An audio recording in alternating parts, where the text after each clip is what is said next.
best friend. Pare, yan ang tawagan namin. Pero sa likod ng mga tapik sa balikat at tawanan, may tinatago akong lihim. Oo, aaminin ko, pero mahal ko siya. At ang akala kong straight na best friend ko, may tinatago rin pala. Isang gabi, nawala ang hiya, nawala ang takot, at napalitan ng inig. Ito ang kwento ng unang karanasan ko sa piling ng taong akala ko'y hanggang sa panaginip ko na lang. Hindi ko alam kung paano ko sisimulan ang kwentong ito. Siguro, dapat kong umpisahan sa kung paano ko siya nakilala o kung paano ko itinago ang nararamdaman ko sa loob ng mahabang panahon. Pero sa totoo lang, ang lahat ng akala ko sa kanya ay laging bumabagsak sa gabing iyon. Ang gabing binago ng ulan at ng alak ang lahat ng pagitan namin. Ako nga pala si Kian, isang simpleng lalaki, tahimik at madalas ay nasa gilid lang. At siya naman si Richard. Si Richard ang sentro ng atensyon. Siya ang habulin ng mga babae. At si Richard na best friend ko mula pa nung college. Kung titingnan kami, para kaming langit at lupa. Siya yung tipong alpha male, barako, mahilig sa basketball, at maingay tumawa. Ako naman, mas gusto ko ang libro, kape, at ng tahimik na mundo. Minsan, mas gusto ko pang maglaro na lang ako ng Mobile Legends kaysa lumabas at makipaglaro. Pero sa di maipaliwanag na dahilan, naging magkasangga kami.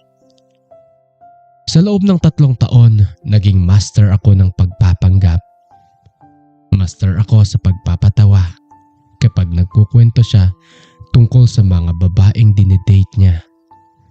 Master ako sa pagtatapik sa balikat niya bilang tropa.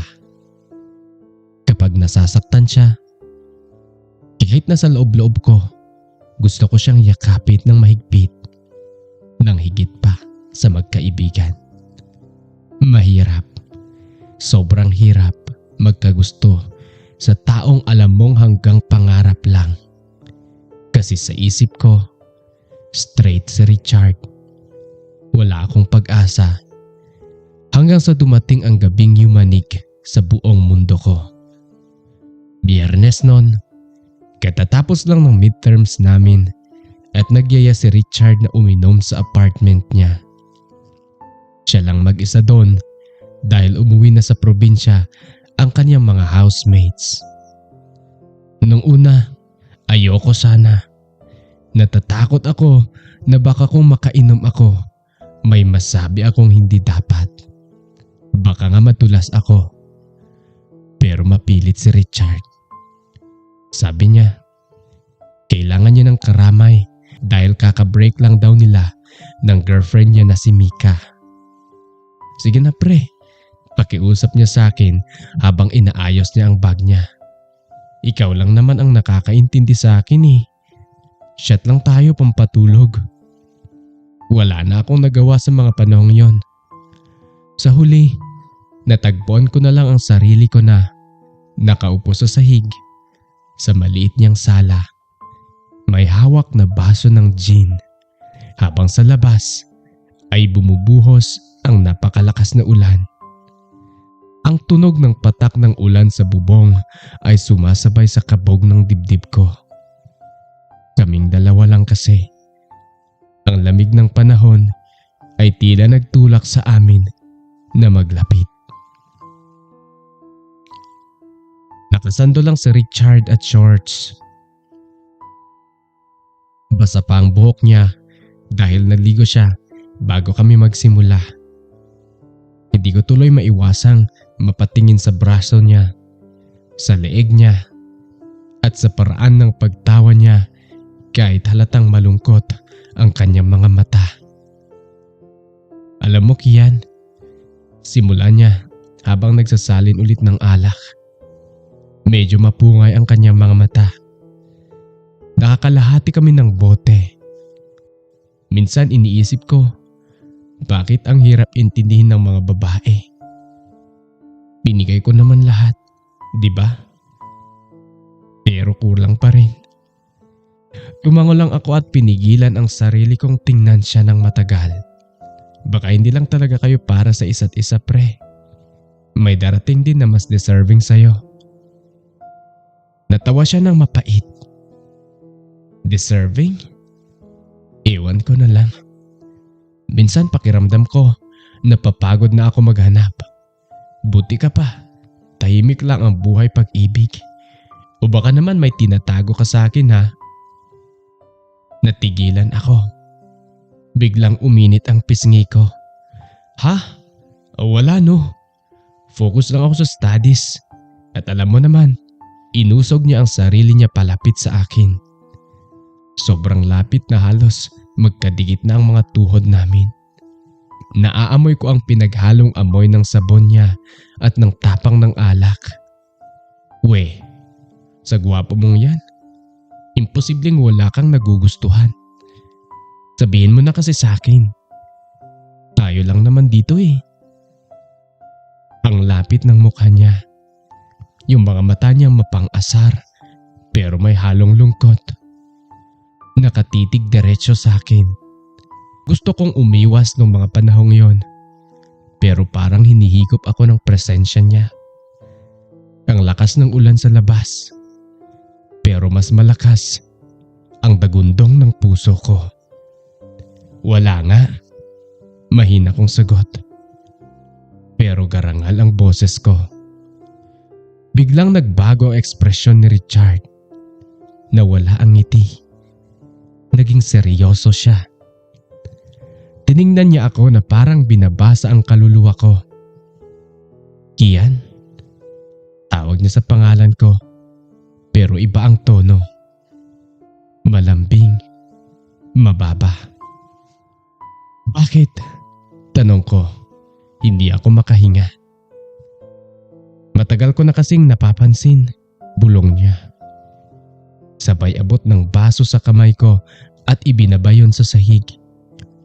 Pagkatapos, hinawakan niya ang kamay ko. Nanigas ako. Ang init-init ng palad niya. Kapag tumitingin ka sa akin, iba eh. Hindi siya tingin ng isang tropa lang. Gusto kong bawiin ang kamay ko. Gusto kong tumakbo palabas ng apartment kahit bumabagyo. Nabuking na ba ako? Ito na ba ang katapusan ng pagkakaibigan namin? Sasabihin na ba niyang nandidiri na siya sa akin? Pero hindi yon ang nangyari. Sa halip na bitawan niya ako, mas sinigpitan pa niya ang hawak niya sa kamay ko. At ang mga sumunod na sinabi niya ay parang bombang sumabog sa utak ko. Ang totoo, minsan, gusto ko yung tingin na yon. Napanganga na lang ako. Anong ibig mong sabihin, Richard? Umiling siya. Parang nalilito rin siya sa sarili niya. Hindi ko alam. Ewan ko ba? Basta ang alam ko, pagkasama kita, komportable ako. Pagkasama kita, hindi ko kailangang magpanggap. At ngayong gabi, parang ayaw na kitang paalisin. Matahimikan. Tanging ulan lang ang naririnig ko at ang paghiga namin na parehong bumibigat. Hindi ko alam kung alak lang ba ito o totoo na. Pero nung dahan-dahang lumapit ang mukha ni Richard sa akin, hindi ako umiwas.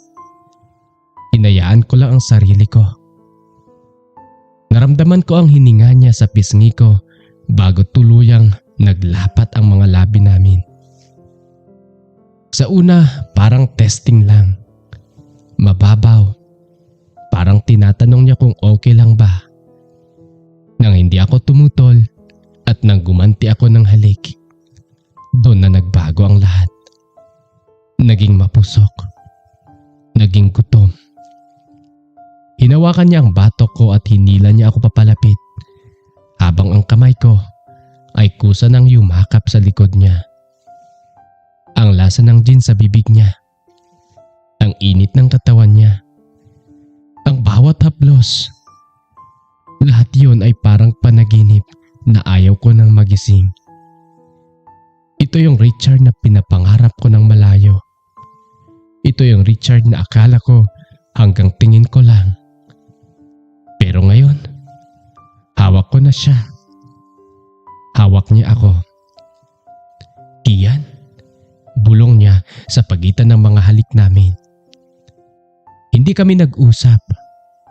Hindi na kailangan ng salita. Binuhat niya ako. Hindi ko alam kung paano niya nagawa yon dahil pareho naman kaming medyo lasing at dinala ko sa kwarto niya. Ang kwartong madalas naming tambayan para maglaro ng video games at Mobile Legends. Ngayon ay naging saksi sa bagay na hindi ko inaakalang mangyayari. Doon sa dilim ng kwarto, sa ilalim ng kumot, natuklasan namin ang isa't isa. Wala nang hiya-hiya. Wala nang tropa lang. Ang bawat haplos ni Richard ay may halong pag-iingat. Pero may kasamang gigil. Ramdam ko na hindi lang ito basta init ng katawan. May halong pangungulila. May halong paghahanap. Naalala ko pa ang nararamdaman ko nung gabing iyon. Ang sakit, ang sarap, ang takot, ang ligaya, halo-halo. Pero nangingibabaw ang katotohanan na si Richard ito, ang taong mahal ko. At sa mga sandaling iyon, akin siya. Walang ibang babae, walang ibang mundo. Kami na lang dalawa. Pagkatapos ng lahat, nakahiga kami sa kama. Parehong pagod. Parehong pawisan. Nakayakap siya sa akin mula sa likod. Ang braso niya ay nakapulupot sa bewang ko. Ang ulo niya ay nakasiksik sa leeg ko. Iyan, bulong niya ulit. Huwag mong isiping alak lang to ha. Sabi niya ng mahina. Gusto ko to. Gusto kita.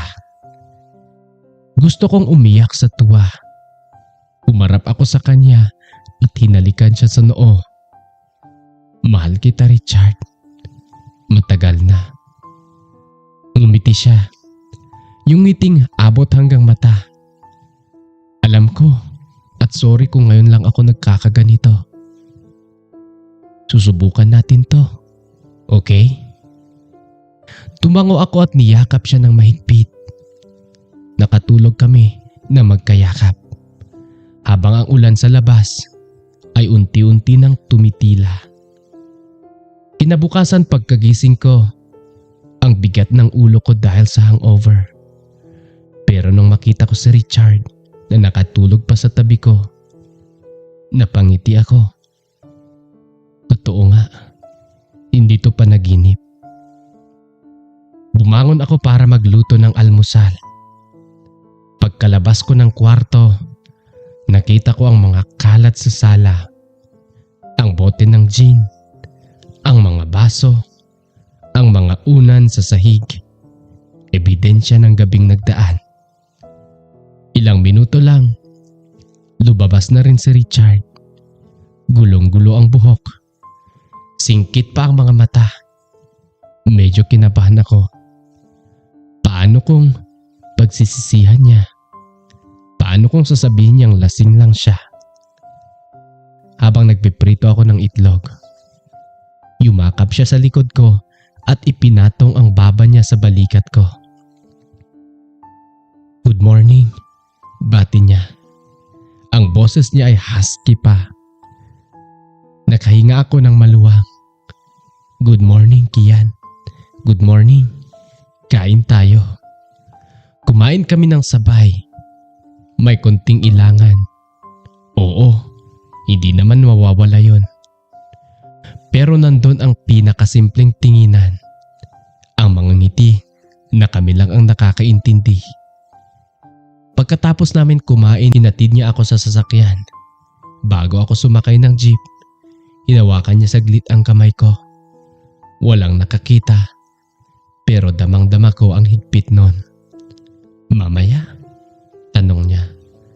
Mamaya, sagot ko nang nakangiti. Simula noon nagbago na ang mundo namin. Kami pa rin sa paningin ng iba.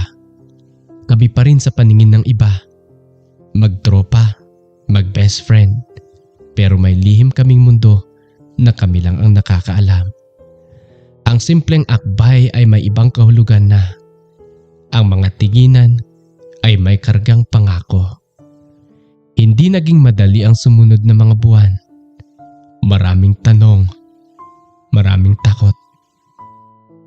Pero sa tuwing naaalala ko ang gabing iyon, ang unang karanasan ko, ang lihim na gabi namin ni Richard, alam kong worth it ang lahat. Dahil sa gabing iyon, hindi lang ako nagkaroon ng unang karanasan. Nagkaroon din ako ng pag-asa na kahit sa mundong ito, mundong mapanghusga, pwede palang maging totoo ang isang pangarap. At hanggang ngayon sa tuwing umuulan, naaalala ko pa rin ang init ng yakap niya, ang lasa ng halik niya, at ang boses niyang bumubulong sa dilim. Gusto kita. At iyon ang kwento ng unang karanasan ko kay Richard. Sa ngayon alam kong marami pang mga pagsubok ang aming mga dadaanan. Pero naniniwala ako, hanggat nandyan siya at nandito ako, ay kaya naming labanan ang anumang pagsubok ng mundo.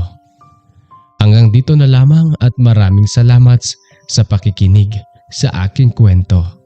Lubos na gumagalang at nagpapasalamat, Richard.